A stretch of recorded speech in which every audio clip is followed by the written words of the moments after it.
DeSoto and the DeSoto Plymouth dealers from coast to coast present Groucho Marx in You Bet Your Life. And now, here he is.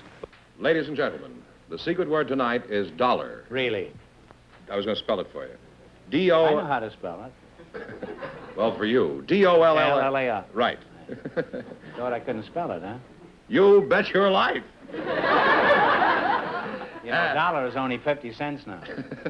Actually. The word is dollar. I bought my kid an ice cream cone yesterday. It was 2 bits. It Really? used to be a nickel when I was a kid.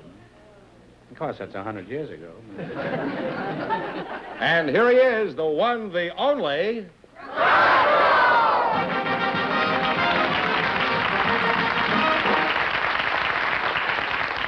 Well, here I am again with a chance for each of our couples to win $2,000. And if they're lucky, they may even get a crack at $10,000. If any of our couples say the secret word, the duck will drop down and pay him $100 extra bucks. Hi, Duck. I haven't seen you lately. This is the word right here. Okay, Ducky. Go on back up there and hatch those eggs. And drop them on Fenneman. And a little bacon, too, when you drop them. Mrs. Norma Hacker and Mr. John W. Hughes are waiting to talk to you, so folks, you come in, please, and meet Groucho Marx. Welcome, welcome to You Bet Your Life. Say the secret word, and you each win an extra $50. It's a common word, something you see every day. Norma Hacker and John W. Hughes. Mrs. Hacker, you drive a cab, I presume, huh? Where are you from? I'm from Lakeside, which is... Lakeside? It's a golf course, isn't it? No, it's a small country town 22 miles east of San Diego. Oh, and you're John Hughes? I'm John Hughes, John W. Hughes. Oh, are you related to Chief Justice Hughes? No, I wish I was. Or this other Hughes that has the aircraft plane? No, I'm not related to him either. Related to a used car? Well, I use one. Oh, where are you from, Mr. Hughes? I'm from Marion Glass in Anglesey. I had that for breakfast. You know, I didn't ask you that. I asked you where you were from. Well, I'm from Marion Glass in Anglesey. And why didn't you say so? Now, where is Marion Glass? Well, Marion Glass is a little Is village. it anything like a baked Alaska? Well, almost. Well, a little bit better. Oh. It's a village not far from the little town called Sanvarpulquingilcoquere. That's in Central America, I presume, huh? No, that's on the island of Anglesey, in Wales. In Wales? Oh. Is that anywhere near Jonah? Now, what sort of work do you do, Mr. Hughes? I lecture. Oh, a lecturer. No wonder you were so free with that. What was that word again you came from? Sanvarpulquingilcoquere. Is that near anti-disestablishmentarianism? Well, fairly close. Where do you do your lecturing? Well, I lecture for 6 months every year here in the United States. No. And the balance of the time? I lecture in other parts of the world, Europe and Asia. John, you've done a lot of traveling. What observations have you made about this country? Well, being a bachelor, driving alone, I drive about 2,000 miles a week. And being a bachelor, I'm naturally got to think of something. I think of pie. And I can tell you where the best pies in the United States are made. Where? Well, I'd say the best walnut cream pie was made in Moses Lake, Washington. Well, how do you know so much about pies? Have they been thrown at you from time to time? No, but I just like pie. And I'd say the best lemon chiffon pie in the world is made in Marshalltown, Iowa. You're sort of a pioneer, aren't you? Yes, I am. It's the only thing I'm an expert on, pie. I'll stand by Marshalltown. You have to have a lot of crust to make a statement like that. Now, Norma, let's get back to you. Do you live in Los Angeles? No, I live on a ranch in Lakeside, which is 22 miles east of San Diego. Tell us about your ranch. What is it like? Well, about 5 or 6 years ago, I read a book called 5 Acres and Independence. And it tells you how to become completely self-sustaining and grow all your own food. So we decided to become self-sustaining, and we went shopping for a ranch, and we bought 5 1/4 acres, so we'd be a little more than independent. Mm-hmm. At the end of a year, we figured up how much money we were saving. We found out our eggs were costing us $1 a dozen. And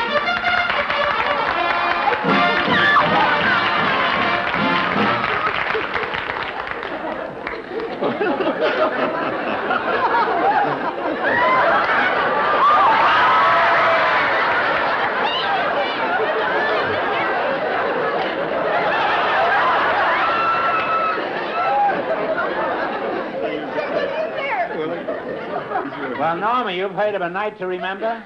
Well, this is a night to forget, you see. Okay, away there, Chevalier. Here's 50 for you, and 50 for... Well, what happened? Where was I? I don't know. You were just kissing a strange man. I don't know what that did to you.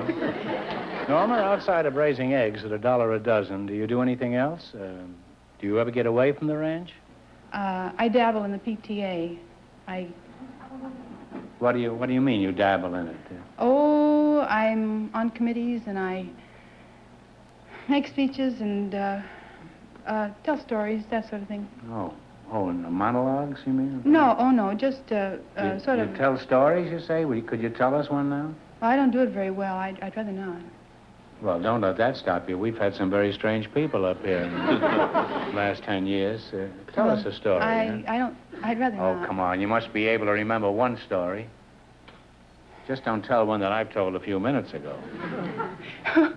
Yeah, I remember one. There, you see? She's laughing already, huh? Oh, this is a real cute story. It's about two men who Well, met that's always a good beginning, huh? They met at this Of bus course, stop. it's more exciting if there's one man and one woman. They met at the bus stop every morning and got on the bus to ride to work, but they never spoke. Every morning. Well, why should they speak if they don't know each other? Every morning down. You've got this Welshman in hysterics over here. Every morning they could...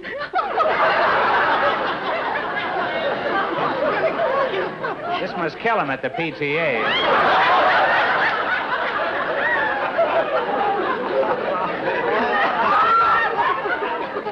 Every morning down to the bus stop, never speaking, onto the bus, down to work, back in the evening, off the...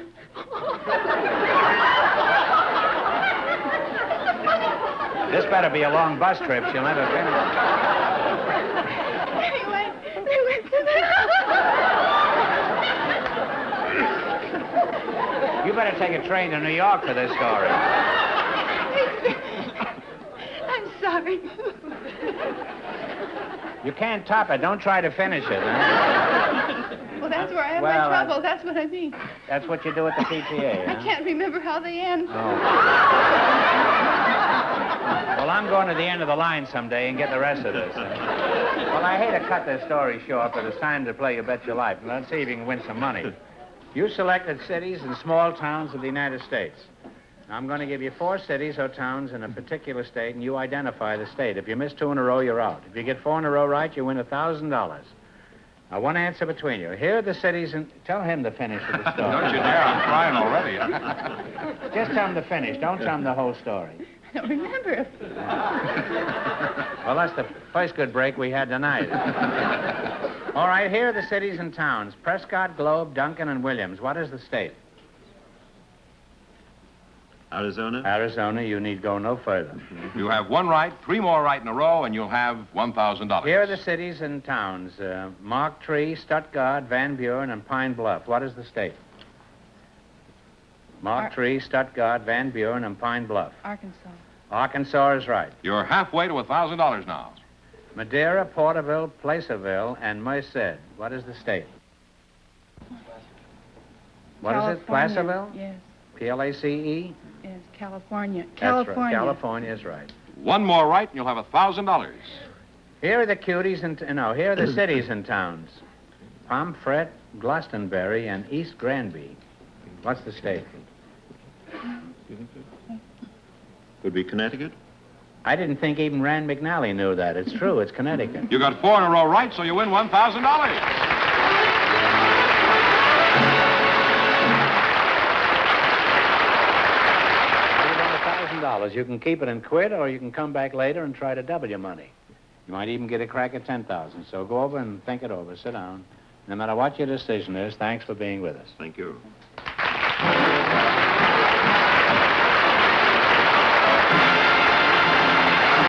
Groucho, we have a married couple waiting to talk to you now.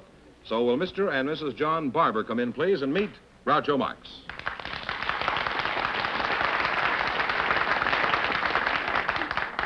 Welcome to You Bet Your Life. Say the secret word and you take home an extra $100. It's a common word, something you see every day. Mr. and Mrs. John Barber, huh? Are you from Seville? No, I'm not. Well, you're a charming couple. Mrs. Barber, what is your first name? Mary, Mary Barber, huh? Where are you from, Mary? Athens, Greece. I born in Athens, Greece. You were born in Greece? I came to Buffalo, New York, 4 years and 3 months. Where's your hometown, John? Los Angeles. Are you from Greece, too? No, I'm from Los Angeles. From Los Angeles, huh? Where did you meet Mary? She was working as a waitress in a restaurant in Buffalo. And you were in Los Angeles and you went to Buffalo to... What was your first impression of Loverboy here? Oh, he was very fresh. He's very fresh? That was probably the only fresh thing in your restaurant. Is that right? Oh, no. Everything was fresh up there. Well, what made you think Johnny was fresh when you waited on him? Well, I only worked there 2 days. And my aunt said to me if your aunt? My aunt. Oh. She said if the American, you better watch out for the American boys. They call you Dolly, Chicken, Honey. Well, my husband come along. He said to me, I go there, and he said to me, Chicken. Why'd you call her a chicken when you walked in there? Well, I just wanted a plate of chicken. Oh. Well, it's a good thing you didn't order a tomato. You might have got killed in there by those Greeks. So, anyhow, I went over Anyhow, what? We haven't said anything. I haven't said anything. No. You have, but I haven't said anything that I want to hear. So, anyhow, I felt kind of sorry for her because I, you know. So anyway... No, I don't know. Why did you feel sorry for her? Well, because her aunt was angry with her. Why was her aunt angry with her? Well, because she thought she was flirting with the customers. Oh. And were you? No, I'm not. You never flirted with the customers? No, Now, couldn't- Mary, come on now. I only was two days there, and I couldn't speak English. I don't speak any now. Now, how long did you say you've been in this country, Mary? 4 years and 3 months. Well, that's not very well. You speak very well. That's not very long to be here. Did you know any English before you arrived in America? No, I couldn't speak any English. Not at all? You No, knew the I- word chicken, huh? Well, I knew that. I go to school. Well, are you and doing anything now to improve your English? Well, I read books. Books. Well, that's educational. What kind of books do you read, Mary? Well, I read Mickey Mouse and Donald Duck. You read what? Mickey Mouse and what And the else? Donald Duck, that the one who has the money, the uncle. I read the uncle, you know. Oh. Donald Duck, huh? Yeah, Donald Duck. Ah, there's nothing like the old American classics. How do you like being a housewife? Oh, I love it, Mom. I am a waitress. Still a waitress. Are you waiting for another husband? Oh, no, I'm satisfied with what I have. Now, who do you work for, Mary? I work for tips. No, I didn't ask you what you work for. I only wanted to know who you work for. Well, I work for Tips Hollywood and Vine restaurant. Oh, Tips. That's the name of the restaurant. Yes. That's what I like. A restaurant that comes right out in the open and tells you what they're really in business for. What sort of work do you do, John? I'm a messenger at Paramount Studios. Oh, messenger. Somebody out there from the Western Union. You're a messenger. You're very fortunate. You have one of the few steady jobs in the movies. Well, John, let's get back to the beginning and hear about your marriage. Did you have a big wedding?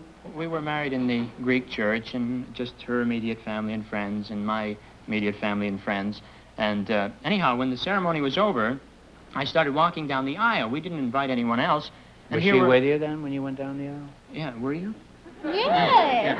So here were about 50 or 60 Greeks, lining up against the All entrance. with chickens in their hands? So anyhow, it looked as though they had their hands out. And so, I said to my wife, what are they doing there? And she says, you must shake the hands. And I looked down, and I saw that these poor Greeks had been putting money in my hands. So down the aisle I went, shaking all kinds of hands. We were married about 12 o'clock, and I got out of there about 2, and we made about $300. We got the suit from Armour & Company. You said dollar. That's the secret word. So you win $50, and Thank you win you. $50. Thank you very much. See, we're not Greeks, but we give away money here, too. Ah. That's good. You get real money Don't now. worry, honey. This is gradual.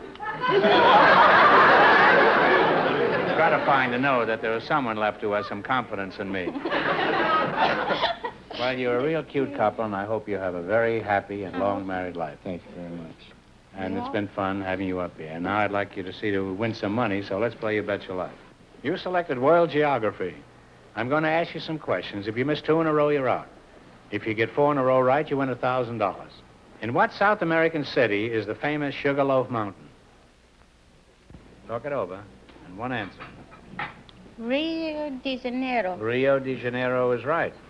We have 1 right, 3 more right, and you'll have $1,000. Amsterdam is the capital of what country? Holland. Netherlands. Well, that's close enough. Oh, yeah. 2 right, 2 more right, and you'll have $1,000. What is the modern name for the country formerly known as Siam? You better say, Anna. I don't know. Thailand. That's right. Thailand must be heaven, because my mother came from there. 1 more to go for $1,000. What is the capital of Colombia? Colombia. Bogota. Bogota is right. Say, they're pretty shrewd. You got 4 in a row right, so you win $1,000.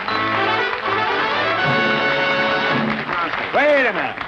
Oh, Now, look, you can keep this $1,000, or you can come back later at the end of the show and try to double your money. You may even get a crack at $10,000. So go over there and sit down and think it over, and no matter what decision you come to, thanks for being on the show. thank you very much. Arrivederci. Thank you. Adios.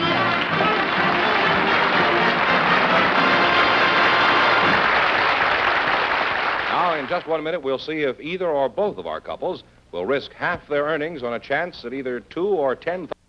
All right, George, we're ready to see who's going to get a crack at all this money. What's the story on our first couple? Well, as a matter of fact, both of our couples have decided to try for the big money tonight. So we'll have 2 big questions. First, Norma Hacker and John W. Hughes will take their chance at $2,000 or $10,000. So come on, Bring 'em out. What about finishing that story? All right, you decided to go for the big question. Remember, if you miss it, you wind up with $500. You still going to go for the big money? Yes, oh, yes. All right. Now, you understand how we play this game? We have this wheel here. One of you is going to spin the wheel. If any number besides the one you pick comes up, this question is worth $2,000. If your number comes up, this question is worth $10,000. One of you spin the wheel, and one of you pick the number. 4. 4. Now, you turn the wheel. It's not on the wheel. So there's no collusion at all. Oh. Give it a good spin.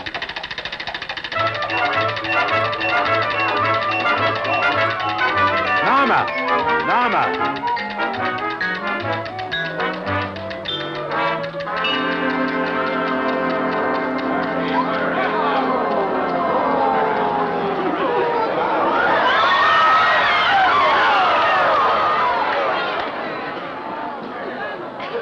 Well, that was a close shave. I was just as nervous as you were, Norma. Well, your number was 4, and it landed on 5. That's pretty close. So this question is worth $2,000 if you win, $500 if you lose. Frankenstein, one of the best-known horror stories of all time, was written by the wife of a famous Englishman. For $2,000, who was the woman who wrote Frankenstein? Talk it over.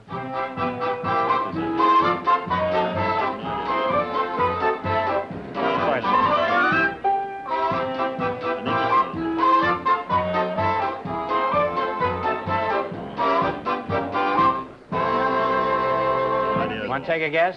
No, I don't read I that just kind like of this stuff. idea. Well, it was Mary Shelley, the wife of the poet, Percy B. Shelley. You should have known that. I'm sorry you missed it, but you wind up with $500, so that isn't so bad. Congratulations, and thanks for being with us. Well, it's been awesome.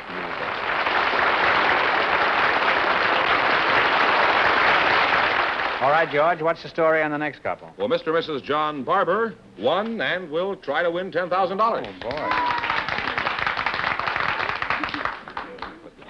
All right, you decided to go for the big question. Remember, if you miss it, you wind up with $500. Now, you still going to go for the big money? Okay, one of you is going to spin the wheel. If any number besides the one you picked comes up, this question is worth $2,000. However, if your number comes up, this question is worth $10,000. Okay, one of you pick a number, and one of you pick the wheel. 3, yeah. 3, you pick the... Oh, you you said know, 3, I you said turn the wheel. Give it a spin.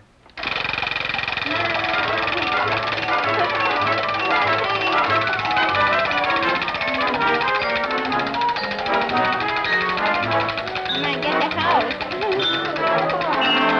I get the house.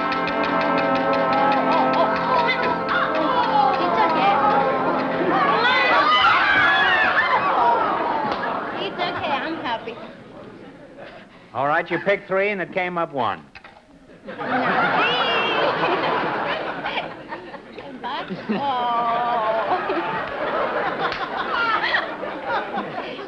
All right, here we go for $2,000. Tell me the name of the famous labor leader who was responsible for organizing the American Federation of Labor. He served as its president until his death in 19, that is.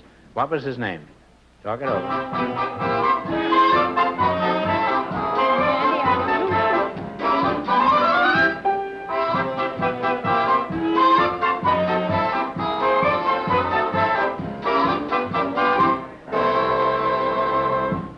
What's the answer? Don't know? I don't know. Samuel Gompers. Very well-known name in labor It's circles. okay. I'm sorry you missed it, but you wind up with $500. Oh, that's enough. And you got $100 in the quiz? Yes. So you got 6. That isn't so bad. Congratulations, and thanks for Thank you being very with us. much. Arrivederci.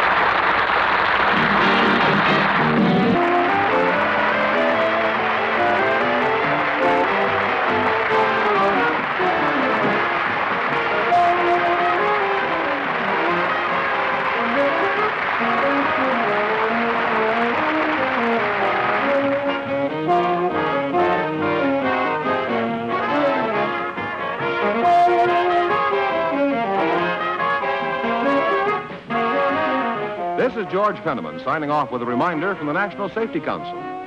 September is Child Safety Month. So parents, teach them to cross at corners.